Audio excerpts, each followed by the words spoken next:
call me an agnostic. I would say Christian. On my own. I guess Jewish. Secular humanist. I don't know that society considers that a religion. Religion as a whole can be many different things. And for me, it's something that, is a personal thing between me and God. You believe in something, but you don't necessarily believe exactly what everybody else believes. Like, you believe in a higher power. I believe in God, I just don't believe in anything else. We don't believe everything that comes out of the books. Because there's I don't believe anything holes. that comes out of the books. I believe there's definitely something more to life and beyond our comprehension. I don't believe there's any magic God with a wand that just makes things happen or anything like that. Pretty much a crock of shit. I think we have these kind of things for a reason. It presents a neat interruption to the week, so it brings you down to perspective.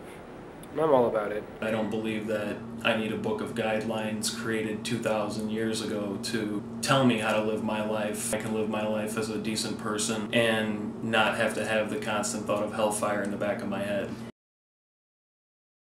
Basically, anytime there was a church activity going on, my family was there. So very active in the church growing up. Well, I was comfortable all through elementary school, middle school, even high school. I was very active in the church. I swear to God, every day I never wanted to go to church. I never, ever in a day in my life wanted to go to church. Yeah, we'd pray, we'd read Palm Sunday and stuff like that. We'd read out of a book. And he tried to make us pray before we went to bed, but I pretended to fall asleep. I'm grateful that my mom didn't push false beliefs and a bunch of nonsense like that on me. Not really any praying before bed or dinner or any of that nonsense. My mom tried to raise me Catholic. It didn't exactly work out the way she had thought it would. I did go through catechism when I was growing up. The childhood is pretty much tied to the Jewish day school. Being at school, you can't really avoid it. I didn't like being having to pray every morning. I guess I kind of am negative towards religion because I just think it's like a tall tale, It's like Santa Claus. How long are you going to believe in Santa Claus before you grow up and realize that it's made up stories? I don't really know what it is. It's a lot more complicated. It's not really a religion as much as it's a nation, and it doesn't matter how much you practice. It's more of what's in your body. Not necessarily one religion is better than another. People are people, and whether they believe, in one thing versus another thing. I mean, as long as you're believing in something, you're showing faith in something, and you're also showing that, you do believe that there is a higher power. It's perfect for me because it's from me. It's not from anybody else. Nobody influenced it on me. I figured it out for myself. I've always had a thirst for the unknown, and I've read quite a few different books of various religions, and they all have one thing in common, and that to me it's just a desperate attempt to explain the unexplainable while simultaneously maintaining a system of control. There's too many people nowadays who know what they believe, but they don't know why they believe it. And when you've got hundreds of people your entire life telling you that you're right and no one ever allowing you to grow for yourself, then I don't know how you can claim to be any religion if you don't know anything about it.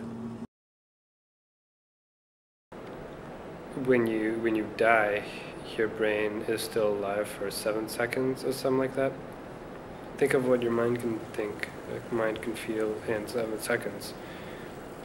When you have no sensory input, and all you have is the memories that are inside you as your mind decomposes. And I feel that dream that you have, that your own vision that could last 1,000 years, would be your heaven or hell. And whether or not you've lived out your life correctly, whether you've believed that you've done right or atoned for whatever mistakes you've made, and if you truly forgive yourself, that would determine your heaven or hell that you would experience in your last 7 seconds of death.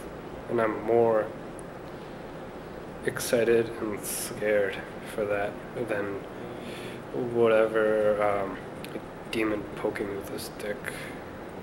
Well, everyone likes to think that we're going to go someplace nice, but I believe that's just kind of a comforting thought. And logically speaking, we might just end up in the ground dead.